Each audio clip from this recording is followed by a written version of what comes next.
تعالوا النهارده أوريكم شوية مواقف توضح الفرق ما بين البيزنس والوظيفة. عندك نجيب ساويرس المذيعة لما بتسأله بتقول له أنت ليه ما اشتغلتش موظف في حياتك؟ رد عليها وقال لها حياة الموظف روتينية جدا، اللي بينام فيه بيصحى فيه، زائد إنه عارف مرتبه كل شهر بيبقى كام. ولو كنت فكرت بتفكير كل البشر ما كانش حد يعرفني وما كانش زماني قاعد قدامك دلوقتي. قالت له طب ازاي وصلت للثروة دي؟ قال لها انا كان ابويا معايا فلوس وكان معاه مشاريع، بس حبيت ابدا حاجة مع نفسي وبدأت مشروع ب 5000 جنيه وفضلت أكبر فيه لحد ما بقيت نجيب ساويرس اللي قاعد قدامك دلوقتي. والعمل الخاص أو البيزنس مهما كان صغير هيجي له يوم يكبر، لكن الوظيفة أنت عارف بتاخد منها كام، فبتوقف سقف أحلامك عند حد معين. وفي الآخر قال لها جملة اختصرت كل الكلام ده: الوظيفة بتحميك من الفقر بس بتمنعك من الغنى. عندنا موقف تاني لجاك نيكلسون وهو منتج ومخرج وممثل سينمائي، بيقول أنا فاكر كنت شغال في وظيفة والمدير بتاعي جاب عربية موديل السنة، فراح وبارك له على العربية، بس المدير بتاعه رد عليه رد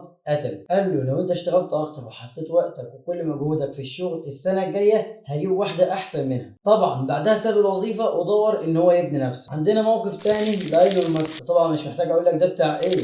بيقول انا وصلت امريكا وانا عندي 17 سنة و2000 دولار بس، ودلوقتي انا بقيت بليونير. لما اتسأل عن الوظيفة قال ان سن التقاعد 67 سنة، وان متوسط العمر المتوقع للانسان 78 سنة، فإنك تشتغل 50 سنة عشان تعيش حر 11 سنة، دي بيتهيألي حاجة مش منطقية ولا عادلة. وقال برضو أنا ما دخلتش هارفارد اللي هي أحسن جامعة في العالم، بس اللي شغالين عندي دخلوا هارفارد وجامعات تانية أحسن بكتير. عندنا موقف تاني لجاك ما، رائد الأعمال الصيني ومؤسس موقع علي بابا. لما سألوه عن الوظيفة قال إنك لو حطيت موز وفلوس قدام القرد أكيد هيختار الموز، لأنه ما يعرفش إن الفلوس ممكن تشتري موز أكتر. وفي الحقيقة لو حطيت البيزنس والوظيفة قدام الناس أغلبيتهم هيختاروا الوظيفة، لأن أغلب الناس ما تعرفش إن البيزنس ممكن يجيب فلوس أكتر من المرتب. وفي الآخر قال الربح من البيزنس أحسن من المرتب. هو المرتب هيعيشك، لكن البيزنس هيعمل لك ثروة. وعندنا موقف كمان لجيتلي الممثل الصيني المعروف، لما اتسأل عن الوظيفة قال إنك بتموت نفسك عشان وظيفة ممكن يبدلوك بحد تاني في أقل من أسبوع لو جرالك حاجة أو مت.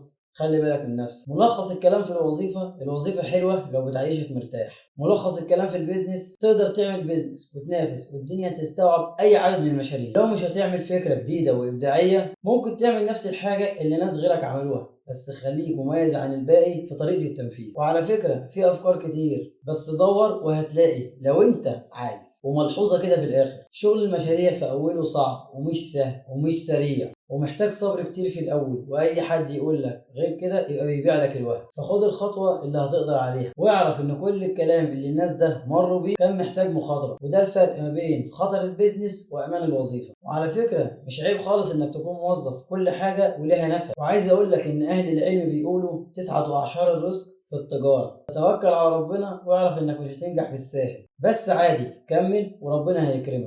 وافتكر دايما إن السير على طريق الوصول وصول.